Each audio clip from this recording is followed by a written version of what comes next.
Hi, it's Robert Herjavec. Welcome to my series, Things I've Learned from a Billionaire in Order to Become a Billionaire. My first one was around the incredible Mark Cuban, who I've had the privilege to know for many years. The next one is about Charles Munger, who needs no introduction, prolific investor.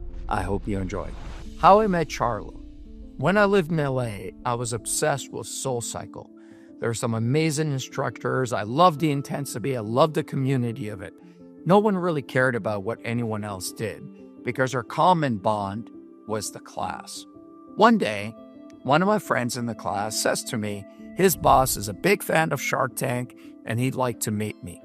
I kind of let it go, didn't think too much of it at the time. A few weeks go by and he says, my boss is actually Charles Munger and he is a big fan of Shark Tank and would love to meet you. My first reaction was, sure, you work with Charlie. So I let it go again. A few weeks go by again, and my friend asks again. This time, I figure it must be real and would love to meet Charlie, so I say yes. We arrange a meeting, I hop in my car, and I start driving. I get to the address, and I look at the house, and I think, it's a nice house, but it's from the 50s. It's not modern. It looks exactly like it did in the 50s.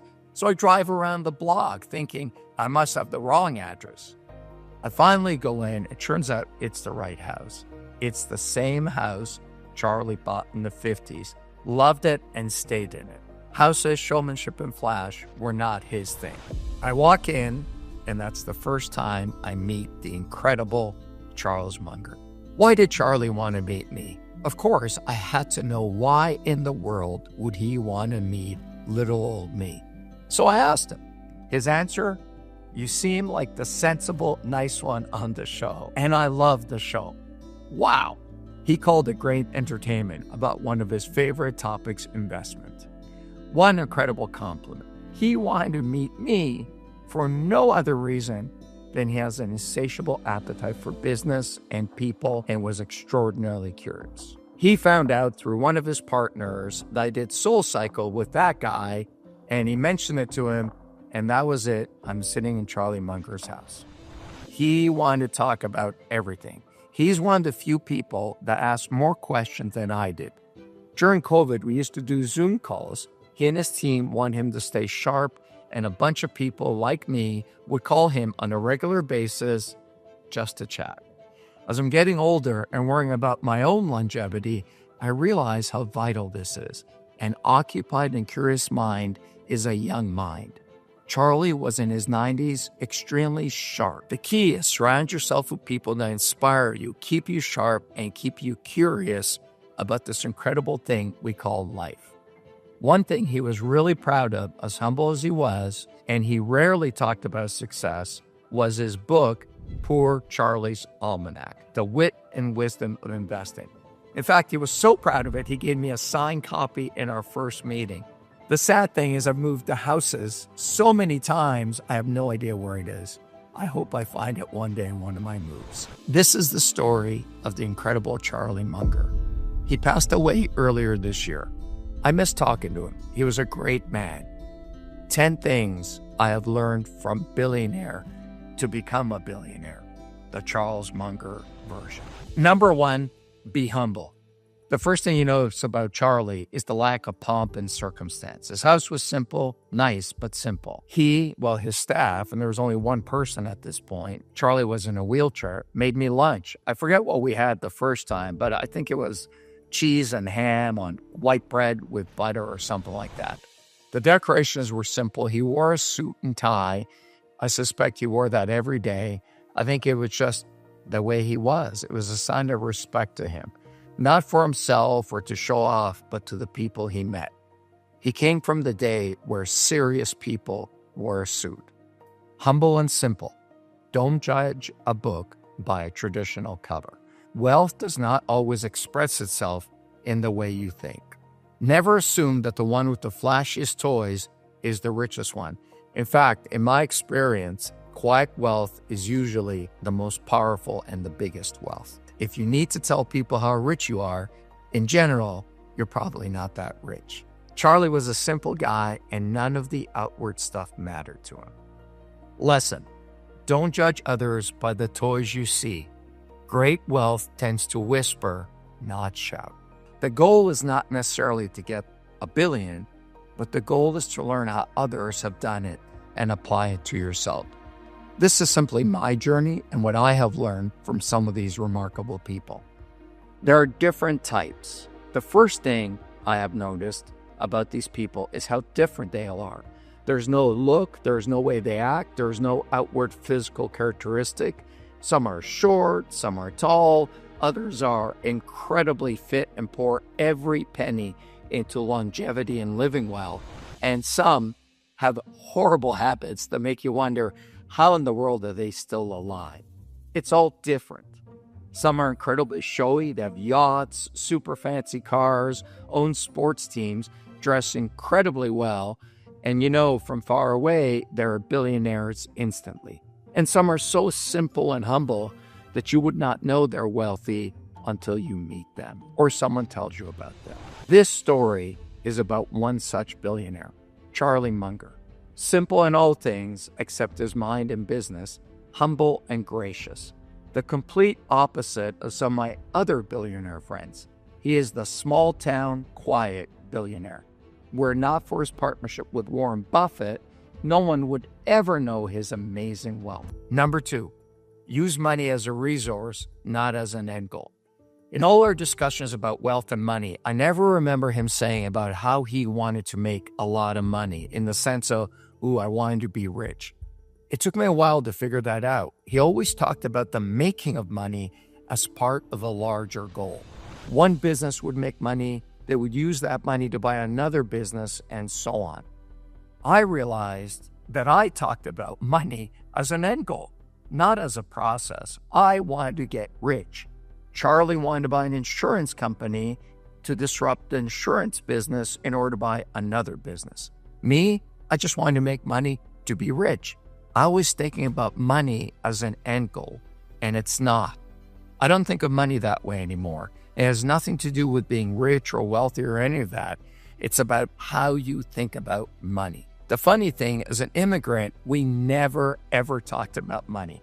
I used to ask my parents, how much money does that guy make? Or what do you think that house is worth? And they would tell me, don't talk about money. It's rude. Honestly, I think my parents would have rather talked about sex at the dinner table than money. It messed me up for many years and my relationship with money. Money is a tool, no different than a hammer or a saw. If you want to build the house of your dreams, you need to know how to use the tools. Lesson: money is not an end goal. It's a tool to be mastered to build the life that you want. If I gave you $1 million and told you to spend $1,000 a day, you would run out of money in 3 years. If I gave you $1 billion, it would take you 2,740 years to run out of money. Or think of it this way. You could have spent $1,000 a day since the day Christ was born and still have money. Billionaires. So how many of them are there? As of last count, there were 3,194 in the world. America has by far the most billionaires, around 813. China is second with about 400. America, despite all the challenges, real or perceived, continues to be the bastion of capitalism. And while you can deride the political system, I can tell you from personal experience, having lived in communism, democracy is still the way to go.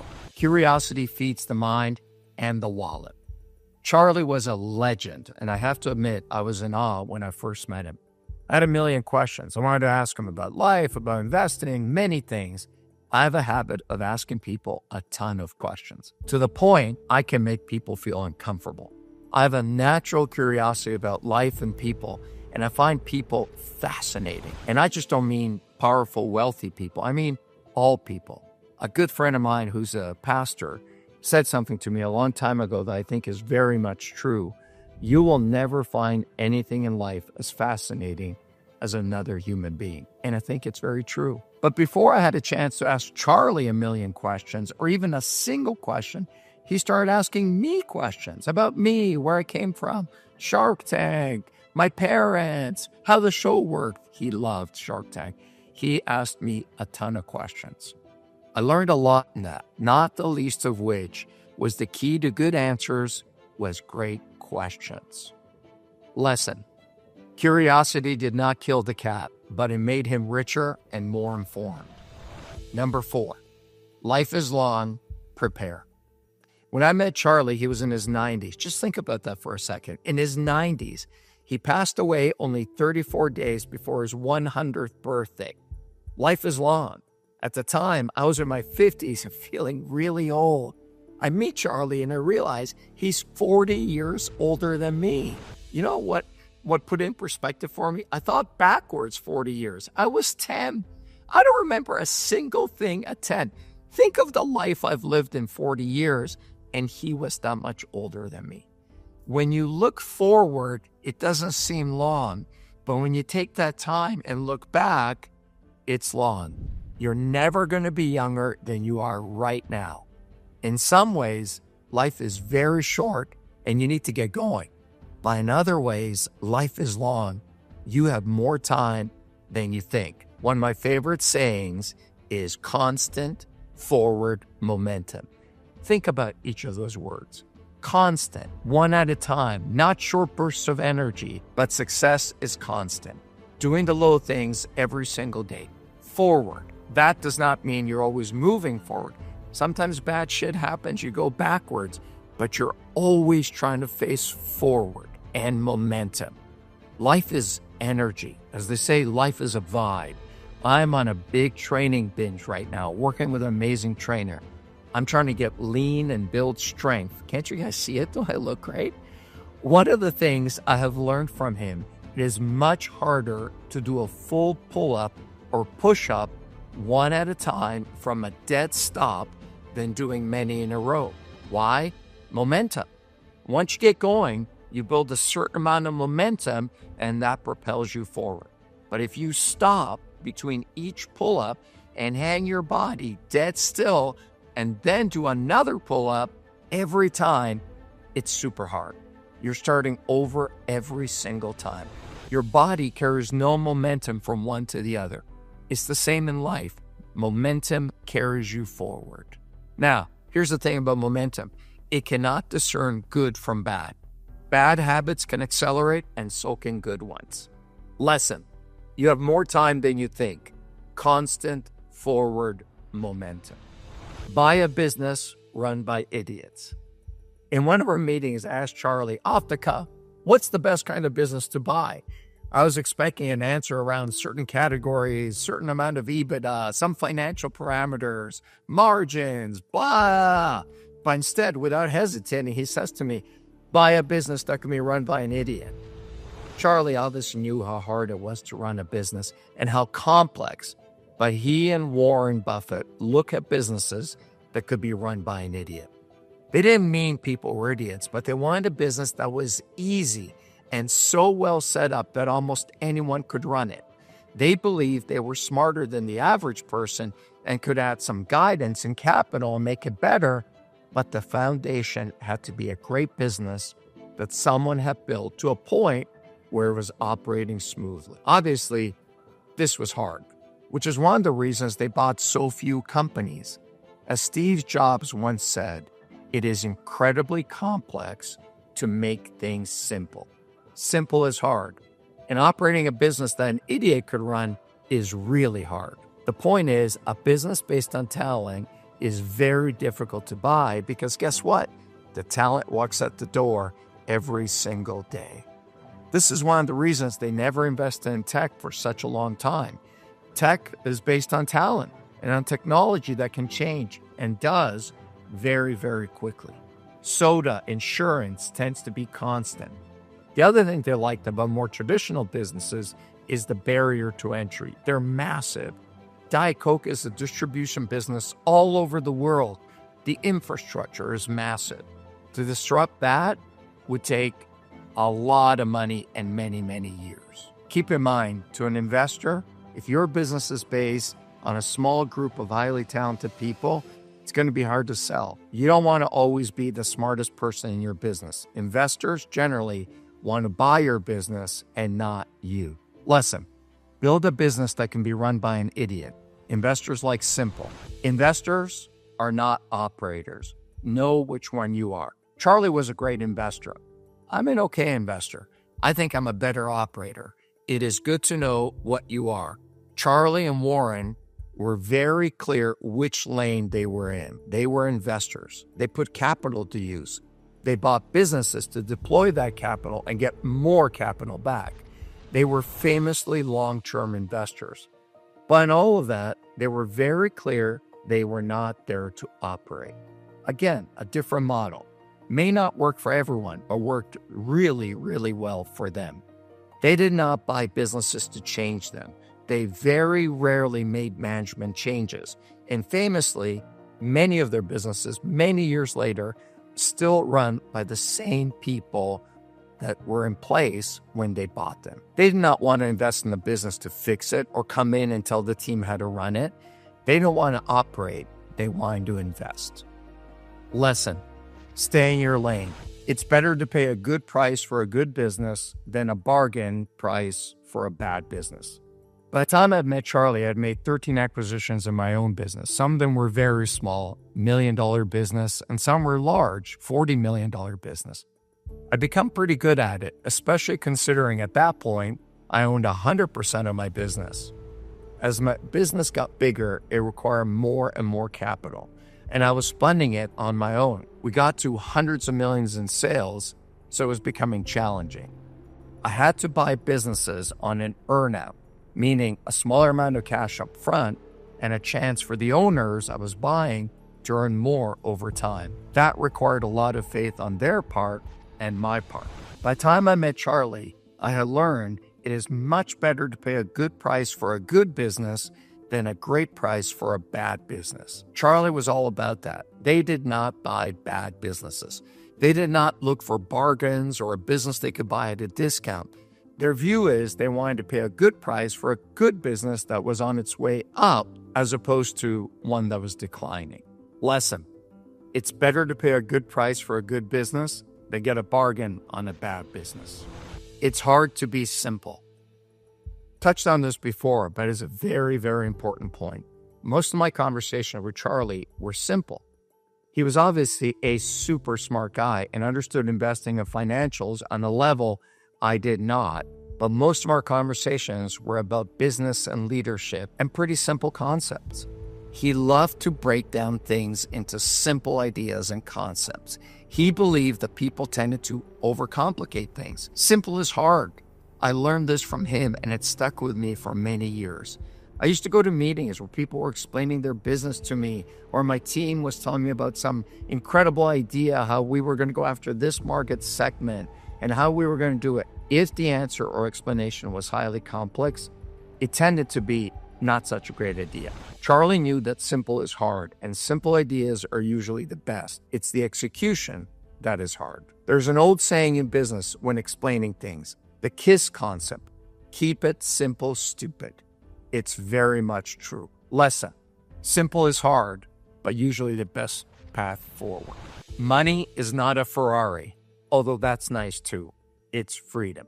I have learned this lesson by the time I met Charlie. To a point, I was still worried about money. Not about how much I had, because at that point I had, well, more than I needed. But I was still caught up. How am I doing compared to that person? Do I have the best of this toy or that toy? It was impossible to meet Charlie and not realize how little money mattered to him in terms of what it could buy him, but how much it mattered to him as a tool. He lived in the same house in LA that he bought in the 1950s. He ate simple, he lived simple. The great wealth he had accumulated was simply freedom to him. The freedom to live the way he wanted, and the freedom to spend time with only the people he wanted to hang out with. In business, they call that FU money, F you money, meaning that you can say FU to anyone and do whatever you want. I remember when I was younger having these conversations with my friends and thinking about how much is FU money? We would all talk about buying a jet, a vacation house, and all these things. Was it 50 million? Was it 100 million? What I've realized is money is not about buying the things you you desire or crave or you think you crave. Money is about the freedom it buys you. For some people, it's very simple. For others, it's really complex. I love toys and I love to play with things, and there's absolutely nothing wrong with a Ferrari or two. But if the pursuit of that interferes with my freedom, I am very clear that freedom is more important. People tend to get trapped into the pursuit of things and don't realize it's a trap of your time. A better home, a better car, a better vacation house, a better school, always in the pursuit of better and more of it at the cost of your freedom. Listen, money is more important for freedom than more Ferraris. Just because you can afford it doesn't mean you should buy it. When I met Charlie, I was very rich, but not very wealthy. And there's a difference. To me, I had enough money to do whatever I wanted, but I needed to work. My wealth was tied up in my business. My business failed, I failed. My wealth faltered. Nothing wrong with that, but I was the working rich. Again, nothing wrong with that. I could do and afford most things to a point, but I still had to be careful because my business needed my money and my time. A few years later, I sold my business to equity and things changed. My wealth was no longer solely tied to the business. I was no longer the working rich. I was just the rich. I could buy anything I wanted, literally anything, and I did. A bigger jet, a yacht, and so on. I have an insatiable appetite for life and for playing with things. I love toys, but I got to a point that I was living for the toys, and they were all a lot of time and work. A large yacht is super fun, but it's work. We had a crew of 18 at one point. It was like running a small business. Nothing wrong with that, but I don't want to spend my time on that. One of the lessons I learned from Charlie, just because you can afford it does not mean you should buy it. Buying more stuff is work. Again, no judgment, and I have a ton of friends who have tons of stuff and are super happy with it all. As different as these people are, there's a couple of characteristics that they all do share. In fact, there are three. First, they're obsessed with their business. Not passionate or really love it. They are obsessed with it.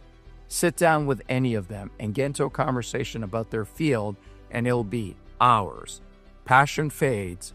Obsession is always. Two, they're curious. Many of these people ask me more questions than I ask them. They're curious about others. They're curious about the world. They just want to learn. It's hard to get ahead if you're not curious. And three, they make no excuses. This is probably the most common characteristics. They've been beaten up, they've been down, they've had nothing, but they never blame their circumstances. They never say, if this or that. They take responsibility for their lives. And they've all come back from incredible odds. Most of these people don't come from privilege. And yes, most will admit they have been incredibly lucky. But it is the lack of excuses that really hits you. It's the old red car theory. That's a whole nother story. As a guy I admire says in his great book, Endure, Cameron Hanes, no one cares, work harder. You had a bad upbringing, your parents weren't there, you had bad things happen to you, you came from a communist country and your dad was in jail all the time. No one cares, work harder.